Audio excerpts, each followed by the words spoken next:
At East vs West 23, Alijan Muratov showed us what I can confidently call one of the most dominant performances in the history of arm wrestling. He destroyed the current number 2 guy in the world. He destroyed the guy who beat Vitaly Laletin in the first round. Artyom Morozov never had any chance. I skipped forward the match by 3 minutes and Alijan was already holding the microphone in his hand. That's how fast it was.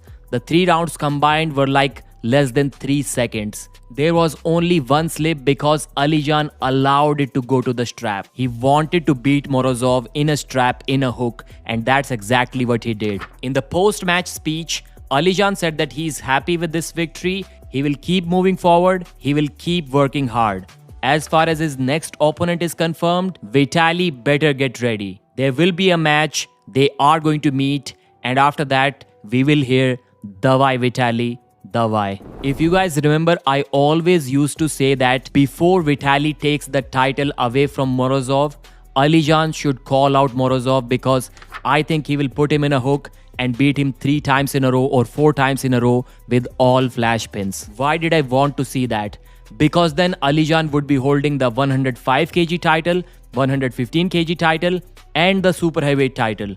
After that, he can cut to 95 kilos and hold the 95 kg title too. Holding 4 titles at the same time would have been a feat that will never be replicated again in the history of arm wrestling. Or at least this record can never be beaten. Now I'm not sure if Alijan can do that or not.